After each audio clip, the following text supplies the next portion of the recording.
Hi and welcome to CX Today. I'm Susie Harrison, Senior Content Editor, and I'm really delighted to be joined for this big update video with Alan Ranger, who is VP of Marketing at Cognigy.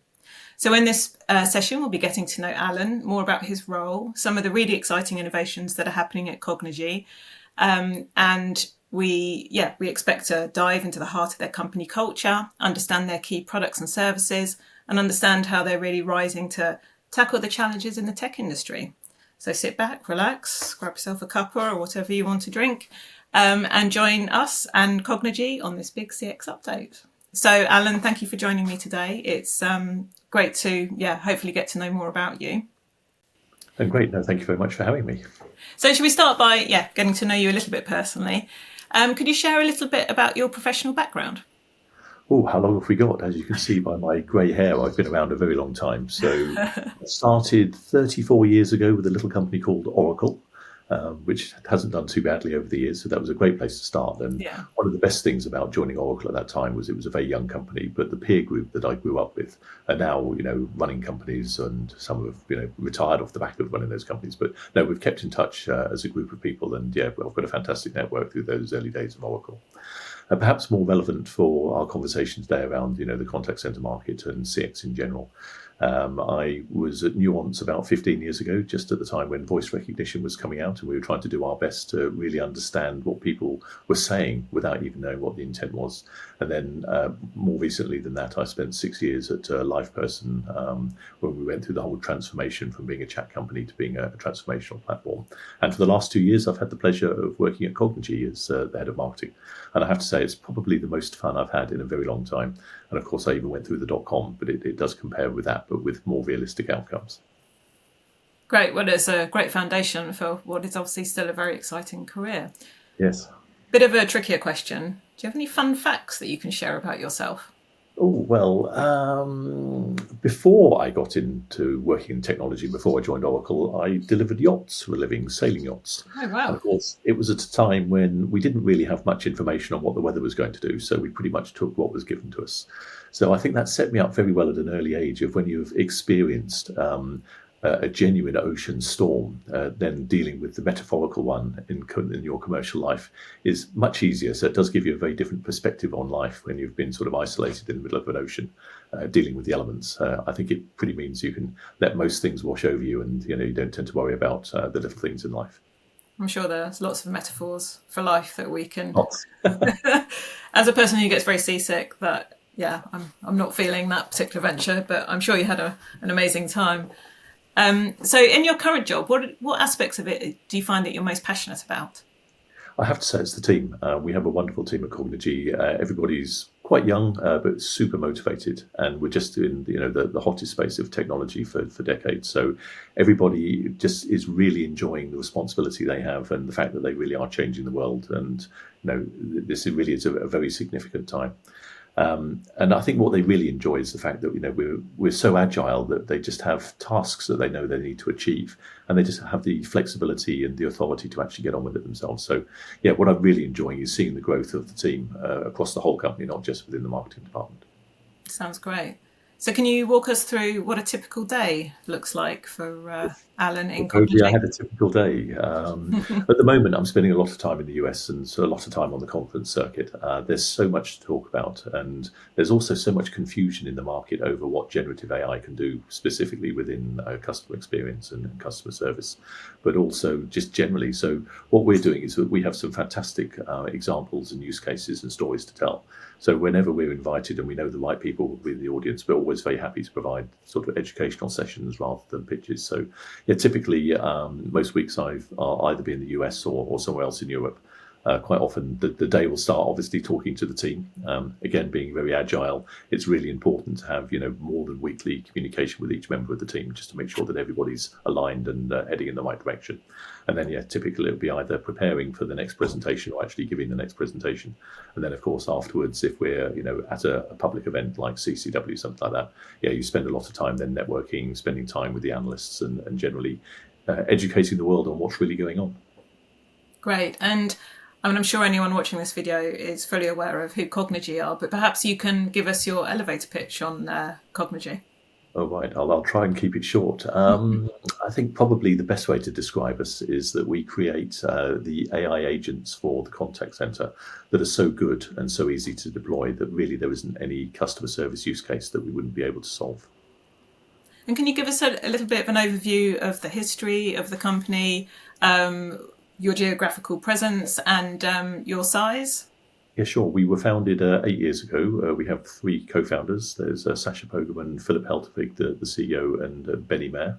The company was founded in Düsseldorf, and we're still headquartered in Düsseldorf, so the engineering is all German-based. We've now grown over recent years. We're now at about 200 people, focused very much on the US and Central European markets. We just went through a major funding round in July of this year where we raised 100 million. So that really is now being used to invest in our go-to-market, so expanding our geographic presence, but also with some fantastic new product features to let us stay ahead of the market. Great. And I mean, you've mentioned the company's agility and how there's a sort of lovely communication culture. Is there anything else that's unique about the company culture at Cognigy?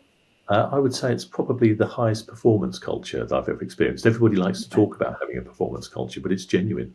Everybody within the company, there's not a single person that you're not impressed with when you meet them every day. I'm a huge believer in having people that are much better than me, within the team, and they're all better than me. They're specialist topics that they work with. So yeah, it is genuinely a performance culture. Everybody's striving to get things done in the right way and getting it done, in a timely manner. And yeah, it's just a joy pretty much to be with everybody in the company. Something very inspiring about having a team where you're impressed by everybody, isn't it? Yeah. It's quite a special place to be. Have you guys, I mean, you mentioned this funding round, but aside from that, have you won any recent awards or accolades that you'd like to share with our viewers? Many. I mean, we've been recognised by all of the main analyst firms, Gartner, Forrester, Metrigy, all of the others have all sort of recognised us as, a leader in conversational AI. And now they're all talking about AI agents, which is, of course, something that we've been talking about for nearly 2 years, which is very good. But I think the thing I'm most proud of are the peer insights and the customer reviews. So, for example, the last Gartner peer review, we were rated the highest vendor in every category in terms of customer satisfaction. And 98% of all of our customers said they would recommend us to others. So that's what we're most proud of, is that we tell the world what we're very good at. That's recognised by the sort of the general assessments and the quadrants. But then the reality is where we have actually delivered what we've promised, and we've got huge customer satisfaction. That's great. And can you explain a bit about your approach to the market, your partner ecosystem and your go-to-market strategies? Yeah, sure. I mean, we sell very much directly to our customers. We focus on the very largest enterprise contact centers. It makes sense for us to solve the very high volume use cases that just can't be solved by bringing more and more humans, because there aren't enough humans that want to work in the contact center anymore. But in terms of go-to-market, we have a fantastic relationship with pretty much every single one of the CCaaS vendors. So everybody from Genesys and Avaya and the more traditional ones right the way to the new entrants into the market. People like NICE, in the smaller ones like 8x8, Five9, those guys. And what we're doing is we're providing them with the AI workforce that they currently don't have. Universally, every single contact center leader that I speak to is saying they can't get enough humans to come and work in the contact center anymore. And there's a huge expectation gap between the customer service that their consumers want and the resources they have to provide that. So by working with all of the CCaaS vendors, we're able to provide that AI agent workforce. It's almost exactly the same as the human workforce. You just plug it into their environment, you manage them in the same way, and you create a better customer experience. And who typically buys your products or services? Do you have a ideal customer profile? Yes, as I said, it's going to be the very large enterprise companies in terms of the ICP. So it's the people with very high volumes of customer service interactions on all channels. It doesn't matter to us whether it's a digital conversation, in chat or messaging, or whether it's a voice communication. Then in terms of the individuals that we deal with, it ranges from everybody who is responsible for the contact center to individual business process owners. In some companies, it's even within the CTO organization or the CIO organization. Increasingly, we're seeing a new breed of person called either the VP or the senior director of AI innovation. And they've been charged by the chief executive of the company to go and find AI to make the business more efficient. And they don't particularly have a use case in mind, but The great thing is if you even ask ChatGPT what it's good at, it says, I'm great at customer service. So they tend to come and find us. So it's our role to work with them to explain, just give examples of how AI can then improve the business within customer service. So that's a new breed of person that we're now talking to. So I know you mentioned that how much work you're doing in AI agents, and I understand you've got some exciting announcements forthcoming on that. Are there any other products and services that you feel it's worth highlighting to CX today? Well, I think it's not just creating the AI agent, because it's relatively easy to create an AI agent that has a brilliant conversation. The challenge is then orchestrating that in the enterprise. So making sure that it's connected to all of the back-end systems that needs to, that it's able to achieve its tasks. It's pointless having an AI agent that just has a great conversation but doesn't actually do anything for you. And that's one of the great things about our history. We've always done conversational AI, and it's always been goal-driven. So the AI that we've created has always had a specific task in mind. And in order to deliver on that task, we've put that orchestration and integration in there. And what I think we'll see coming into the future is very much the use of the platform to manage the AI workforce. There's nothing else out there at the moment that was built to manage an AI workforce. All of the CCaaS vendors are obviously built to optimize the human workforce and to make sure that the best customer service was given with the resources available in terms of routing and workforce management. So I think outside of creating really, really good human-like AI agents, it's going to be management of the whole ecosystem in terms of managing that workforce and the back-end integration. When you're having these conversations with the customers, are they dominated by AI agents and where that's heading in CX, or are you having some other sort of key themes that you're seeing in those customer conversations at the moment? I think for the first year, we've been talking about AI agents for about 2 years. And for the first year, we were just educating them on what AI agents were and what they were capable of, and perhaps more importantly, what they weren't capable of. We've seen that a lot of people's perspective of what AI is all about Copilot. And that's understandable because the people creating the Copilots have done a really good job of doing that. But what they're doing is really only optimizing the humans in the ecosystem with Copilot. What we're saying is that actually what you should be doing is taking away the tasks that the humans don't really need to do because you don't have enough humans. And so the real win is in automation of tasks and processes within the business. So that's where a lot of the conversation is going around the AI agents. And then, of course, the arrival of loads of companies into our space in just the last few weeks has really educated the market. So there was the major announcement by Benioff at Dreamforce about Agentforce. Everybody's talking about it. I think they announced yesterday that they were GA with it. And, of course, SAP, Zendesk, Microsoft, everybody's talking about AI agents now. So the world is understanding that there are these AI agents. And what we need to do is to show them where the real value is, which is in the consumer-facing AI agents. Obviously, we'll continue to do the Copilot side of things to assist the human agents and make sure we have that seamless handover. But the big focus is on delivering instant personalized customer service through these really, really clever AI agents. And are you finding that your customers are encountering common challenges in implementing those AI agents, or has it been fairly smooth sailing? It's the confusion in the market, I think, is the biggest challenge. People don't really understand. They've got some of the hyperscalers are saying they can do everything when actually all they mean that they can do is provide a Copilot for a human. It's the over expectation, I think, in the market. Everything from the consumers themselves who have all played with ChatGPT. So they now say, well, if I can have a conversation with my computer in a human-like way, like I can with ChatGPT, why am I dealing with this horrible chatbot or this horrible IVR in your customer service line? So you've got that level of expectation from there. And then also the chief executive and the C-level, they've all spoken to the big management consultants who have all come in and said, hey, we can save 30% on your bottom line through the use of AI. But they haven't actually delivered them a strategy in terms of what the use cases are and where the focus should be. So, the biggest challenge, I think, is getting people focused on doing the right thing straight away and doing it in such a way they get a real benefit and ROI out of it, and then building from there. Obviously, we're seeing AI making great strides in terms of those automation tasks that you mentioned, and also filling those gaps where perhaps humans aren't operating in call centres, contact centres so much. Are there any other problems that you find that your technology is solving for customers, or do you think that pretty much covers? The biggest problem is obviously the lack of the humans, and as a result, that creates the problem of poor customer service. I think it's hold times are longer than they've ever been, particularly post-pandemic. Even with my insurance company, my son's moving to New Zealand, so I wanted to take his car off our insurance. I couldn't do it on the web, and so I ended up, on a call for 10 minutes holding. I had to authenticate myself 3 or 4 times before I actually got through to the right person, and it just wasn't a great experience. But what we're able to do is just take all of the friction out of the transactions. And I think that, before we had the latest generation of AI agents, people would tolerate poor customer service in order to get the task done. If you're at home and you have a video call with your boss in half an hour and your broadband doesn't work, you'll do anything to try and get your broadband working again. You'll go through the IVR, you'll authenticate yourself as many times as needed, you'll go on hold.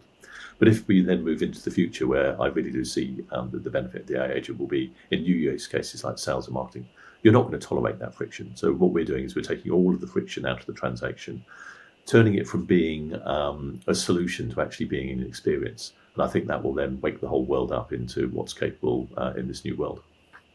And how does Cognigy approach innovation? Where do you come up with your new ideas, and what's the feedback loop in terms of the ideas that you develop? Yeah. Well, as I said, we've got an incredible culture of high-performing people, and they have amazing ideas. So yes, a lot of the innovation does come from within. Our leadership team, our founders, are hugely innovative. They're still very hands-on with the company and the product and where we're going. But we also have an amazing customer base. So we do have a customer advisory board. So we meet with some of Europe's largest brands, people like Lufthansa, people like Allianz, Porsche, Mercedes. And so yes, we get together with our customers and we spend probably half of the time listening to them and what they're doing in the use cases and challenges that they have, but also they share with each other how they're actually using the technology to solve those use cases. But then also we share with them our future plan roadmap, and they then give us their feedback on what's really important to them and what will really move the needle, rather than just being a clever feature. So yeah, it's a very sort of collaborative approach with existing customers. And also we spend a lot of time talking to the industry analysts. They give some very good feedback on the product as well. So yes, lots of conversation and learning, but yeah, very much focused on solving use cases and delivering outcomes. And it sounds like a lot of your focus with your innovation is on AI. Just looking ahead to the future, obviously AI is going to expand, become more sophisticated. Do you see that as the biggest opportunity laying in front of Cognigy, or is there anything else that you think is coming down the pipeline? Oh no, I see very much the AI side of things as the future opportunity. As I was alluding to, there's still an awful lot of work to be done in customer service, but I think the real win will be into other use cases such as sales and marketing and customer engagement. Because the capability is so human-like now, we'll actually be able to engage with consumers directly. In terms of sort of not just cross-selling and upselling existing customers, but creating new relationships with new customers.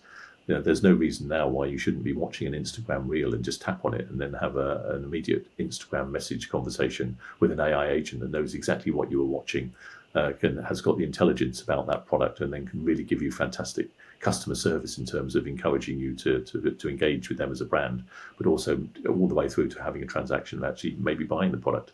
Could be something that we use every day, like shampoo. Somebody could be seeing an Instagram reel of this wonderful shampoo with somebody with glowing hair, and they say, "Well, I tried that and it made my hair go frizzy." And so the AI agent would know that the person has frizzy hair. They know which product they were looking at, and then they'll be able to provide advice and even do things like send an electronic voucher to say, "Well, here's 50% off the product that we think that you should have." And once that relationship has been created, it's perpetual. Unless the consumer decides to close the relationship, it carries on, and you can actually build lifetime relationships with individuals, which is what marketers like me have dreamed of all of our lives. It's this one-to-one personalized communication with millions of people. And do you think that evolution of AI is the factor that's going to have the most impact on the technology market in the next year, 5 years, 10 years? I think every relationship with every consumer will be able to be handled by AI in a really, really good way. And it'll be instant, it'll be personalized, it will be hyper-personalized down to the individual. Yeah, and that will make a huge difference to the adoption. Great, Alan. Well, thank you for joining me today. It's been really great to hear about what Cognigy is up to and how you got started in the exciting world of Cognigy and AI. And to our viewers, thank you for joining us on this big update. And if you enjoyed it, please do like and subscribe to our channel for more updates as they come. And of course, stay tuned to cxtoday.com for more stories like these. And I know we soon have some exciting updates from Cognigy, so stay tuned on those, as I'm sure they'll be covered. So until then, goodbye and thank you. See you next time. Thank you very much. Thank you.